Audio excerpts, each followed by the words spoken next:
ಅದಕ್ಕೆ ಮೂಲ ಕಾರಣ ಕನ್ನಡ ಮಾಧ್ಯಮದಲ್ಲಿ ಓದಿದ್ದು.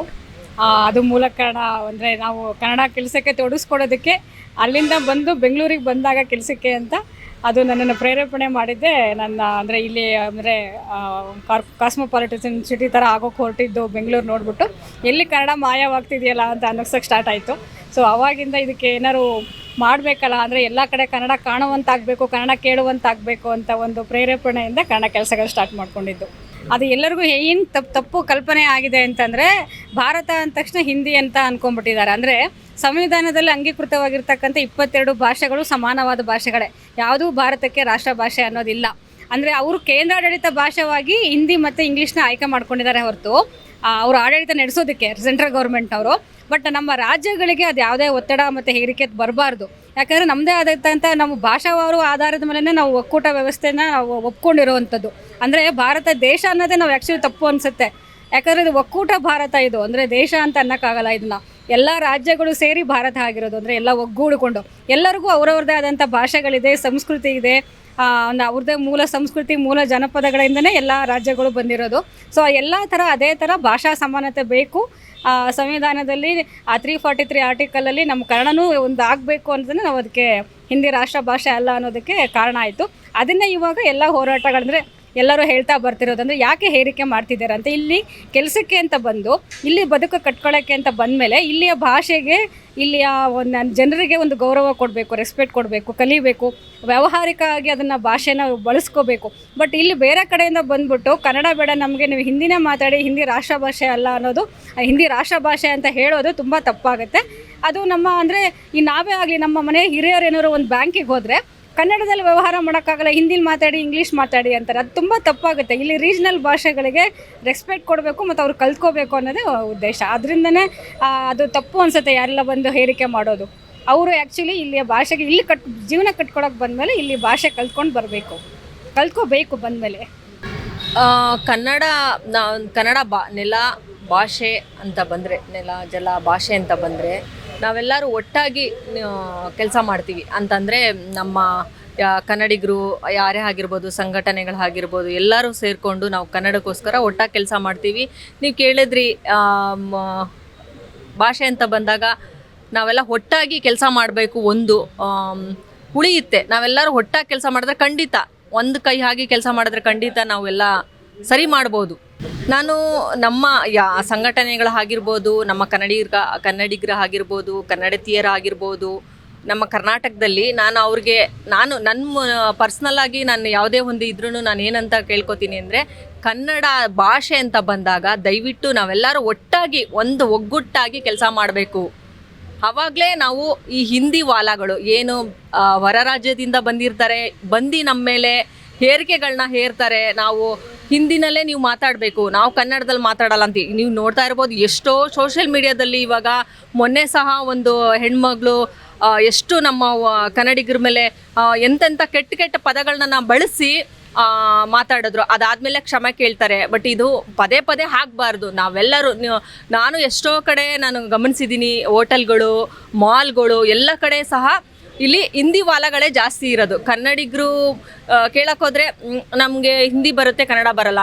ನಾನು ಎಷ್ಟೋ ಸರಿ ಕೇಕ್ ಅಂಗಡಿ ಅಲ್ಲಿಲೆಲ್ಲ ಹೋಗ್ಬಿಟ್ಟು, ನೀವು ಯಾಕೆ ಕನ್ನಡಿಗರಿಗೆ ಅವಕಾಶ ಅಂದರೆ ಒಂದು ಕೆಲಸ ಅಂತ ಬಂದಾಗ ಕನ್ನಡಿಗರಿಗೆ ಜಾಸ್ತಿ ಅವಕಾಶ ಕೊಡಬೇಕು. ಅದರಿಂದನೇ ಒಂದು ಪ್ರಾಬ್ಲಮ್ ಆಗುತ್ತೆ. ಒಂದು ಎಕ್ಸಾಂಪಲು ಅಂತಂದರೆ, ಕನ್ನಡಿಗರೆಲ್ಲ ನಿಜವಾಗ್ಲೂ ಒಟ್ಟಾಗಿ ಕೆಲಸ ಮಾಡಿದ್ರೆ ನಮಗೆ ಯಾರು ಸಾಟಿ ಇಲ್ಲವೇ ಇಲ್ಲ ನಮ್ಮ ಕರ್ನಾಟಕದಲ್ಲಿ.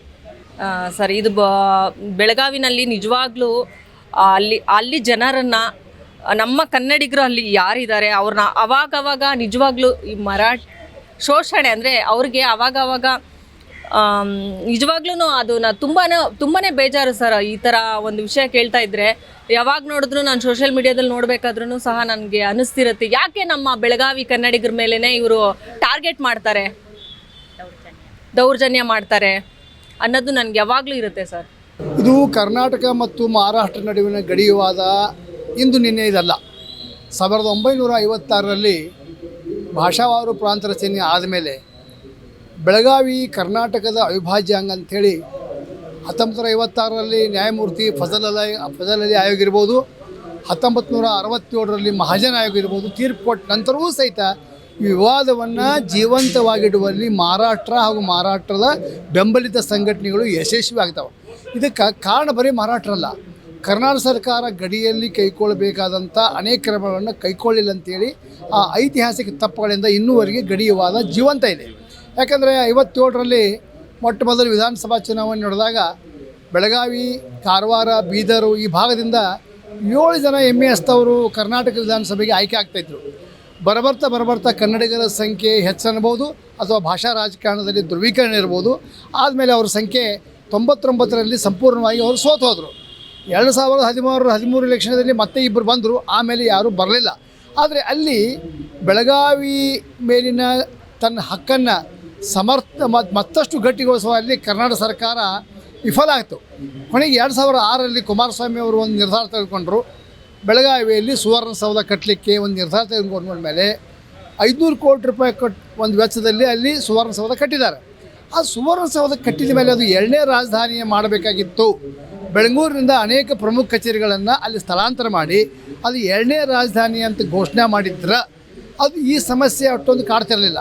ಈಗ ಅವರಿಗೆ MASದವರಿಗೆ, ಶಿವಸೇನೆದವರಿಗೆ ಮಹಾರಾಷ್ಟ್ರ ಸರ್ಕಾರ ಸತತವಾಗಿ ಅವ್ರನ್ನ ಪ್ರಚೋದನೆ ಮಾಡಿ ಅಲ್ಲಿ ಜೀವಂತ ಇಡುವಲ್ಲಿ ಯಶಸ್ಸಾಗಿದೆ ಅಂತ ಹೇಳ್ಬೋದು.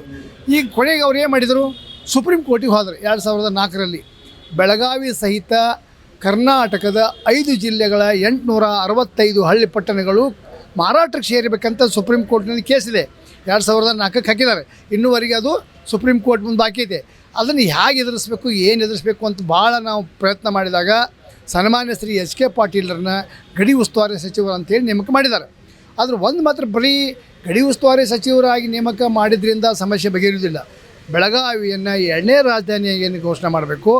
ಅನೇಕ ಪ್ರಮುಖ ಕಚೇರಿಗಳನ್ನು ಸುವರ್ಣಸೌಧಕ್ಕೆ ಸ್ಥಳಾಂತರ ಮಾಡಬೇಕು. ಅಲ್ಲಿ ಕನ್ನಡ ಪರ ಶಕ್ತಿಗಳನ್ನು, ಕನ್ನಡ ಪರ ಸಂಘಟನೆಗಳನ್ನು ಬಲಗೊಳಿಸುವಂಥ ಒಂದು ಪ್ರಯತ್ನವನ್ನು ಕರ್ನಾಟಕ ಸರ್ಕಾರ ಮಾಡ್ತಾ ಇಲ್ಲ. ಅದನ್ನು ಮಾಡಿದರೆ ಇಷ್ಟೊತ್ತಿಗೆ ಅದು MAS ಜೀವಂತ ಇರ್ತಿದ್ದಿಲ್ಲ. ಇವತ್ತು MASನ ಅನೇಕ ಜನ ಕರ್ನಾಟಕ ಸರ್ಕಾರದ ವಿರುದ್ಧ, ಕನ್ನಡಿಗರ ವಿರುದ್ಧ, ಕನ್ನಡದ ವಿರುದ್ಧ ಅನೇಕ ಸಲ ಪ್ರಚೋದನಾತ್ಮಕ ಹೇಳಿಕೆ ಮಾಡೋದು, ಹಿಂಸಾಚಾರಕ್ಕೆ ಮಾಡೋದು, ಇಷ್ಟೆಲ್ಲ ಮಾಡಿದರೂ ಸಹಿತ ಯಾವ ಕ್ರಮಗಳನ್ನು ಕೈಗೊಳ್ಳಬೇಕಾಗಿತ್ತು ಸರ್ಕಾರ ಕೈಗೊಳ್ತಾ ಇಲ್ಲ. ಆದ್ದರಿಂದ ಇವತ್ತೇನಾದರೂ ಅಲ್ಲಿ ಇನ್ನೂ ಗಡಿವಾದ ಜೀವಂತ ಉಳಿದಿದ್ರೆ ಕೇವಲ ಮಹಾರಾಷ್ಟ್ರ ಕಾರಣ ಅಲ್ಲ, ಕರ್ನಾಟಕ ಸರ್ಕಾರ ಅದಕ್ಕೆ ಕಾರಣ ಇದೆ. ಅದಕ್ಕೆ ಅಲ್ಲಿ ಜನರನ್ನು ವಿಶ್ವಾಸ ತೊಗೊಂಡು ಕೆಲಸ ಮಾಡಿದ್ರೆ ಇವತ್ತು ಅಲ್ಲಿ ಉಳಿದಿಲ್ಲ. ದುರ್ದೈವ ಅಂದರೆ ನಮ್ಮ ರಾಜಕಾರಣಿಗಳು ಯಾವುದೇ ಪಕ್ಷ ಇರಲಿ, ಮರಾಠಿಗರ ಓಲೈಕೆಗಾಗಿ ಮರಾಠಿಗರ ಮತಗಳ ಮೇಲೆ ಕಣ್ಣಿಟ್ಟು ಅಲ್ಲಿ ಯಾವುದೂ ಕಠಿಣ ಕ್ರಮಗಳನ್ನು ಅವರು ಕೈಗೊಳ್ತಾ ಇಲ್ಲ. ಆದ್ದರಿಂದ ಇವತ್ತು ನಾ ಏನು ಹೇಳ್ತೀನಿ ಅಂದರೆ, ನೀವು ಬೆಂಗಳೂರಿನ ಸಂಘಟನೆಗಳ ಜವಾಬ್ದಾರಿ ಏನು? ನಾ ಭಾಳವಾಗಿ ಸ್ಪಷ್ಟವಾಗಿ ಅನೇಕ ಸಲ ಕೇಳಿದ್ದೀನಿ. ಅಲ್ಲಿ ಸಮಸ್ಯೆ ಇದೆ, ಪರಿಹಾರ ಇರುವುದಿಲ್ಲ ಬೆಂಗಳೂರು ವಿಧಾನಸೌಧದಲ್ಲಿ. ಇಲ್ಲಿ ಕನ್ನಡ ಪರ ಸಂಘಟನೆ ಇರುವುದೇ ಅನೇಕ ಸಲ ನಾನು ಸಂಘರ್ಷ ಆಗಿದೆ. ನೀವು ಇಲ್ಲೇ ಇರ್ತೀರಿ, ಇಲ್ಲಿ ಪರಿಹಾರ ಇಲ್ಲಿದೆ. ಸಮಸ್ಯೆ ಬೆಳಗಾವಿಲಿರ್ಬೋದು. ಇಲ್ಲಿ ಕನ್ನಡ ಪರ ಸಂಘಟನೆಗಳು, ಕನ್ನಡ ಪರ ಶಕ್ತಿಗಳು ವಿಧಾನಸೌಧಕ್ಕೆ ಒತ್ತಡ ತಂದು ಬೆಳಗಾವಿಯಲ್ಲಿ ಏನು ಕೈಗೊಳ್ಳಬೇಕು ಕ್ರಮಗಳನ್ನು ಇಲ್ಲಿಂದ ನೀವು ಮಾಡಿದರೆ ಆ ಸಮಸ್ಯೆ ಭಾಳ ಜೀವಂತ ಉಳಿಯುವುದಿಲ್ಲ ಅಂತೇಳಿ ನಾನು ಹೇಳಿ ಬಯಸ್ತಾ ಇದ್ದೇನೆ. ಸರ್ವರು ನಮಸ್ಕಾರ.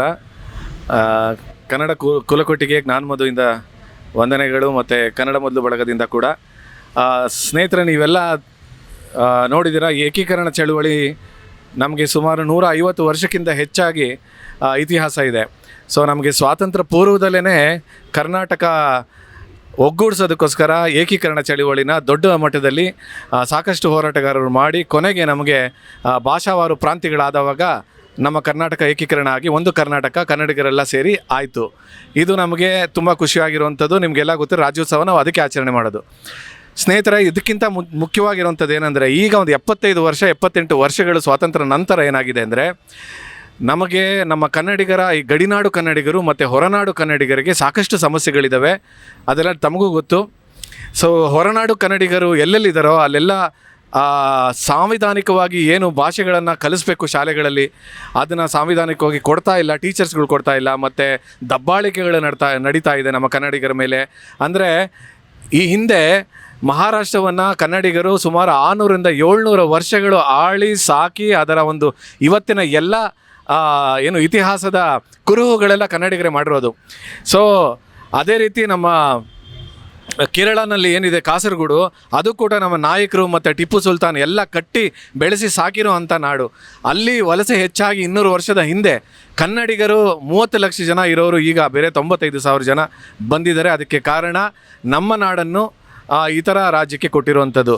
ಈ ರೀತಿ ಆಗ್ತಾ ಹೋದರೆ ಇವಾಗೇನು ನಮ್ಮ ಮುಖ್ಯವಾಗಿ ಅಖಂಡ ಕರ್ನಾಟಕ ಏಕೀಕರಣ 2.0 ನಮಗೆ ಯಾಕೆ ಅನಿವಾರ್ಯತೆ ಅಂದರೆ, ವಲಸೆ ಕರ್ನಾಟಕದಲ್ಲಿ ಭಾರತದಲ್ಲಿ ಅತ್ಯಂತ ಹೆಚ್ಚು ವಲಸೆ ಕರ್ನಾಟಕದಲ್ಲಿ ಆಗ್ತಾ ಇದೆ. ಇದೇ ರೀತಿ ಮುಂದುವರ್ಕೊಂಡು ಹೋಗ್ತಾ ಇದ್ದರೆ ಕನ್ನಡಿಗರು ಅಲ್ಪಸಂಖ್ಯಾತರಾಗ್ತಾರೆ. ಆಮೇಲೆ ಬಂದಿರೋರೆಲ್ಲ ಕ್ರಮೇಣ 20 ವರ್ಷ 30 ವರ್ಷ ಆಗ್ತಾ ಇದು ನಮ್ಮದೇ ಅಂತ ಕ್ಲೇಮ್ ಮಾಡ್ತಾರೆ. ಹೇಗೆ ನಾವು ಕಾಸರಗೋಡು ಎಲ್ಲ ಕಳ್ಕೊಂಡಿದ್ದೀವಿ ಮತ್ತು ಮಹಾರಾಷ್ಟ್ರದಲ್ಲಿ ಸಾಕಷ್ಟು ಜಾಗಗಳನ್ನ ನಾವು ಕಳ್ಕೊಂಡಿದ್ದೀವಿ, ಅದೇ ರೀತಿ ಈ ಕರ್ನಾಟಕನ ಇವಾಗಿರುವಂಥ ಭೂಪ್ರದೇಶನೂ ಕಳ್ಕೊಳ್ಳೋಂಥ ತುಂಬ ದೊಡ್ಡ ಆತಂಕ ಮತ್ತು ದೊಡ್ಡ ಒಂದು ಸಮಸ್ಯೆ ನಮ್ಮ ಎದುರಿದೆ. ಅದಕ್ಕೋಸ್ಕರ ನಮ್ಮ ಎಲ್ಲ ಕನ್ನಡಿಗರು ಮತ್ತು ಕನ್ನಡ ಹೋರಾಟದವರು ಎಲ್ಲರನ್ನು ಈ ಜಾಗೃತನ ನಾವು ಮಾಡಿ, ಅದು ಈ ವಿಚಾರಗಳಲ್ಲಿ ಯಾರಿಗೆ ವಿಶೇಷತೆ ಇದೆ ಅಂದರೆ ಅವ್ರಿಗೆ SME ಅಂತ ಏನು ಹೇಳ್ತೀವಿ, ಇದ್ರ ಬಗ್ಗೆ ಹೆಚ್ಚು ಹೋರಾಟದ ಬಗ್ಗೆ ಮತ್ತು ಏನೇನು ಸಮಸ್ಯೆಗಳಿದೆ ಗಡಿನಾಡು ಬಗ್ಗೆ ಇಂಥವನ್ನೆಲ್ಲ ಕರೆಸಿ ಇವತ್ತೊಂದು ಚಿಂತನ ಮಂಥನ ಕಾರ್ಯಕ್ರಮ ಮಾಡ್ತಿದ್ದೀವಿ. ಸೊ ಇದು ಈ ಒಂದು ಜಾಗೃತಿಗೋಸ್ಕರ ಈ ಅಭಿಯಾನ ಶುರು ಮಾಡ್ತಾ ಇರೋದು. ನಾವು ಏನು ಮಾಡ್ತೀವಿ ಅಂದರೆ ಪ್ರತಿ ವರ್ಷ ಒಂದೊಂದು ಹೊಸ ವಿಷಯಗಳನ್ನ ತರ್ತೀವಿ ಈ ಪ್ರಾದೇಶಿಕ ದಿನಾಚರಣೆ ದಿವಸ. ಸೊ ಈ ವರ್ಷ ನಾವು ಏಕೀಕರಣ 2.0 ತಗೊಂಡು ಇದರಲ್ಲಿ ಸಮಗ್ರ ಕರ್ನಾಟಕ ಅಷ್ಟೇ ಇಲ್ಲ, ನಿಮ್ಗೆ ಯಾವುದು ಗೊತ್ತಿರಲ್ಲ, ಕರ್ನಾಟಕ ಭೂಪ್ರದೇಶ ಬಿಟ್ಟು ನಮಗೆ ಸಮುದ್ರ ಪ್ರದೇಶ ಕೂಡ ಕರ್ನಾಟಕದಷ್ಟೇ ವಿಸ್ತೀರ್ಣವಾಗಿರುವಂಥ ಸಮುದ್ರ ಕೂಡ ಕರ್ನಾಟಕಕ್ಕೆ ಸೇರ್ಕೊಳುತ್ತೆ. ಅಖಂಡ ಕರ್ನಾಟಕ ಅಂದರೆ ನಮಗೆ ಕರ್ನಾಟಕ ಭೂಪ್ರದೇಶ, ಮಣ್ಣಿನ ಪ್ರದೇಶ, ಹಾಗೆ ನಮ್ಮ ಸಮುದ್ರದ ಪ್ರದೇಶ, ಇವು ಎಲ್ಲವನ್ನು ನಾವು ಕಾಪಾಡ್ಕೊಬೇಕು, ಈಗಲೇ ಕ್ಲೇಮ್ ಮಾಡ್ಕೊಬೇಕು ಅನ್ನೋದು ತುಂಬ ಮುಖ್ಯ. ಇದುವರೆಗೂ ಯಾರೂ ಕ್ಲೇಮ್ ಮಾಡ್ಕೊಂಡಿಲ್ಲ. ಅದಕ್ಕೋಸ್ಕರ ಇವತ್ತೊಂದು ವಿಶೇಷವಾಗಿರುವಂಥ ಒಂದು ಅಭಿಯಾನ. ಏನು ಅರಬ್ಬಿ ಸಮುದ್ರ, ನಮ್ಮ ಕರ್ನಾಟಕಕ್ಕೆ ಸೇರಬೇಕಾಗಿರುವಂಥ ಅರಬ್ಬಿ ಸಮುದ್ರದ ಪ್ರದೇಶಗಳೇನಿದೆ ಅದನ್ನು ಕನ್ನಡ ಕಡಲ್ ಅಂದರೆ ಕನ್ನಡ ಸಮುದ್ರನ ಕನ್ನಡ ಕಡಲ್ ಅಂತ ಭೂಭಾಗನ ನಾವು ಕನ್ನಡ ಕಡಲ್ ಅಂತ ನಾಮಕರಣ ಮಾಡಿ ಇವತ್ತಿಂದ ನಾವು ಆ ಕರ್ನಾಟಕದ ಅವಿಭಾಜ್ಯ ಅಂಗ ಅಂತ ನಾವು ಕ್ಲೇಮ್ ಮಾಡ್ಕೊಳ್ಳೋ ಮುಖಾಂತರ ಇದೊಂದು ವಿಶೇಷವಾಗಿರುವಂಥ ಅಭಿಯಾನ ಶುರು ಮಾಡ್ತಾ ಇದ್ದೀವಿ. ಮತ್ತು ಇವತ್ತಿನ ದಿವಸ ಸಮಸ್ಯೆಗಳು ಮತ್ತು ಪರಿಹಾರಗಳನ್ನು ಹೇಳೋದಕ್ಕೆ ಸಾಕಷ್ಟು ಅದಕ್ಕೆ ನುರಿತವ್ರು ಬರ್ತಾ ಇದ್ದಾರೆ. ಇದೇ ಈ ವಿಶೇಷ ಸ್ನೇಹಿತರೆ.